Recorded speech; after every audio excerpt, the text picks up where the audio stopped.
A plane crashed headfirst into a cottage on a rice field. The ground was shaken by the great impact.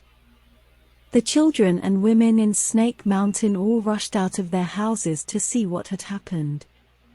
Snake Mountain was surrounded by towering mountains, making it difficult for outsiders to discover. Only the villagers of Snake Mountain were aware of its precise location. A woman with a headscarf passed through snapped and smashed banyan trees. On the ground lay an injured man whose face and legs were covered in blood, lifeless. The bloody smell prompted the woman to retch. Her children, clung to the hems of their mother's skirts, were crying and covering their mouths and noses. The woman was startled by the scene before her, as wreckage emitted a burning smell and suffocating fumes, making it even more unbearable for people to remain in the area. "Help, help," the pilot murmured with a grimace, fainting at the scene. Scattered fuselages and components littered the ground, while a large crater marked the crash site. More villagers hurried to the scene, covering their mouths as they approached. In the faraway, a young man dashed to rescue and called out to the head of the village. "Guam, plane crash." "Hurry!" A worried expression crossed the face of an elderly man as he emerged from the house. He seemed dead already. His leg was twisted, and his face was fractured, with blood covering it. "What should we do now?" The young man trembled, gazing at the injured man. "We need to get help from the outside. Tell Taylor to drive her car here," Chief Guam, the sexagenarian, demanded. The converged villagers stared open-mouthed at the injured man, terrified by the scene. This was a secluded village located in extremely rugged terrain on the perimeter of the hilltop of the Andes in the Amazon basin. People here had a self-sufficient life. These villagers relocated from an urban city to find inner peace and a safe sanctuary in which they could keep to themselves. After more than 20 years of intrigues within a prominent family, some individuals reached their breaking point and decided to sever their ties with the wealthy household. They took their babies and relocated to Snake Mountain. They cultivated their rice, and raised alpacas, sheep, and cattle in the reaches of Snake Mountain. It looked like a snake's head, and its winding paths are like a snake's moving body. The water from it was uncontaminated.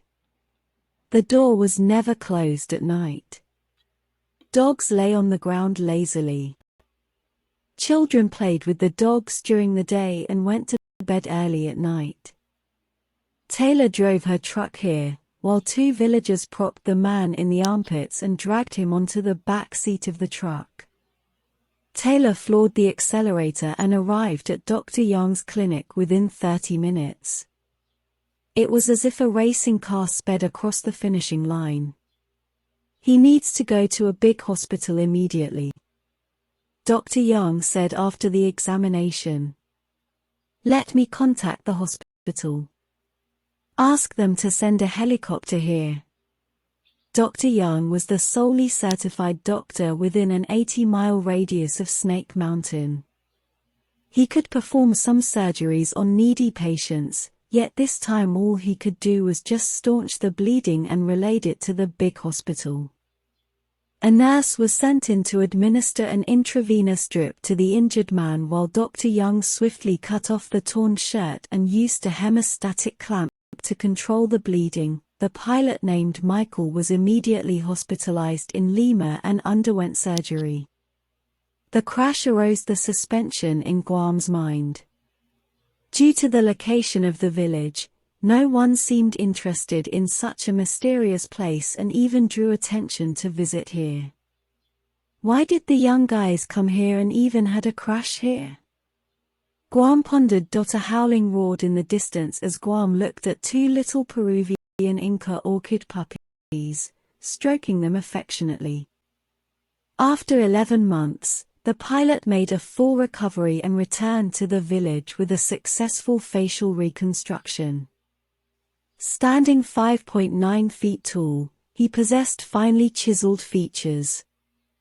As Michael set foot on the land of Snake Mountain, a mixture of solemnness and happiness superseded by nervousness. He visited the head of the village and gave a lot of costly and good quality fruits and snacks to the people. He said he was a backpacker in his late 20s who had gotten lost on his way back home and narrowly escaped a dangerous situation due to his own foolish mistake. Thank you so much for your kind help. Gracias. I couldn't have made it without your assistance. Tears welled up in Michael's eyes as he tightly grasped Guam's arm. I used to be a pilot and had traveled the world for a while. I never imagined that I would crash on an unknown mountain, causing you so much trouble. Come on. Don't be like this. It's in our blood. Guam replied jokingly. We are here to save the damsel in distress. Michael chuckled, rendered speechless by the lame joke. How's the leg now? The chief gently asked. I'm good now. I can run just like I used to, Michael assured. This is Taylor. She is the one who took you to the doctor. You should meet her. The chief gently ushered Taylor to the table where Michael settled. Hi, it's so nice to see you here. Taylor beamed at Michael and flushed a little bit. Are you fully recovered now? Yes, I feel all right now. Thank you for what you did for me, I really appreciate it. Michael said gratefully. He took an instant liking to this girl and reddened involuntarily. Michael possessed a strong build and a charismatic smile on his face. In the past, he had a fling with a spoiled young lady who constantly demanded gifts as proof of true love. However, they eventually broke up after a fight. But this girl was different. She exuded an aura of kindness and sincerity. Michael was amazed by her beautiful radiant countenance and captivating smile. Michael held an extravagant banquet that day to express gratitude. Villagers were assembled in the center of the courtyard of Guam. Guam stood up and raised a glass in front of the audience. Today we gather here to celebrate the recovery of this young man, Michael, and also to Michael.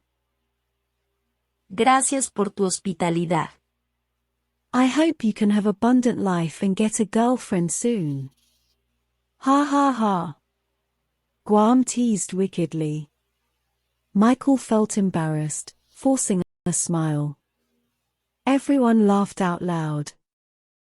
Guam had a tendency to be a sarcastic jerk, often finding opportunities to indulge himself in teasing young people. After 6 rounds of toasting, everyone was completely wasted and snoring loudly at the table. Even the dogs were sprawled out in deep slumber. The only thing in motion was a croaking kangaroo pheasant perched on the roof of November 68, 1999, 10:00 p.m. Diego sat sipping his coffee on a couch. 2 bodyguards with fierce expressions stood guarded on both sides of the door.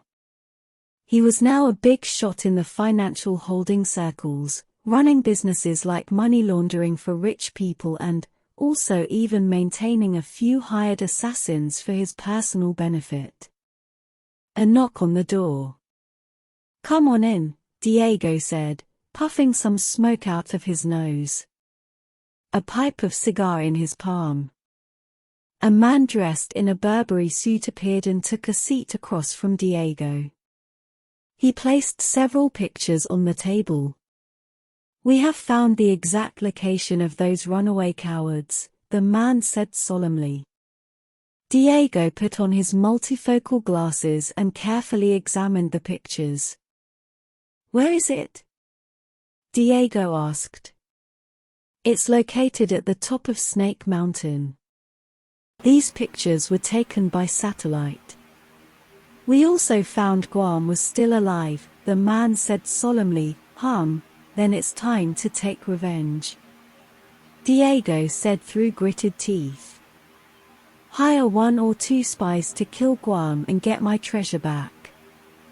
Remember, Guam is highly skilled, so let's keep it low-key and discreet. Yes, sir, the man said deferentially.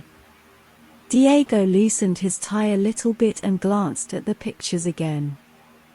All the memory flashed back to his mind. That was 25 years ago, when he was merely a private secretary in Mr. Mitty's company, responsible for typing documents, accounting, auditing, and more. He had intentions to pursue Mitty's daughter, who was overweight and had gone through 2 divorces. Guam, one of the company's founders, had devoted himself to his work and meticulously inspected the details. He consistently found faults in Diego's work and even fired him once. Diego pleaded with Guam to let him stay, explaining that he had a loan to pay and couldn't afford to lose his job.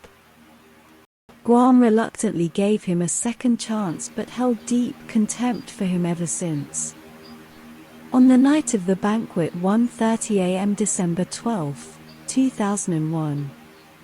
In the darkness, a tall, burly man with a goatee loomed in the corner of the chief's office, fumbling for any clues including the location of the blood diamond. Michael approached the man with a slight waddle. "Did you find it yet?" Michael whispered. "I am still working on it," the man said anxiously.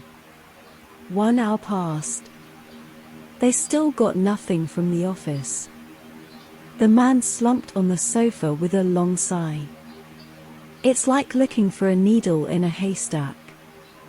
We can't get it with our bare hands." The man glanced at Michael and expected something coming out of Michelle's mouth. "Well, let me think. If it's not in the office here, where did the diamonds go?" Michael muttered to himself. The 2 men were at their wits' end, feeling disappointed, and decided to give up, reluctantly leaving the office.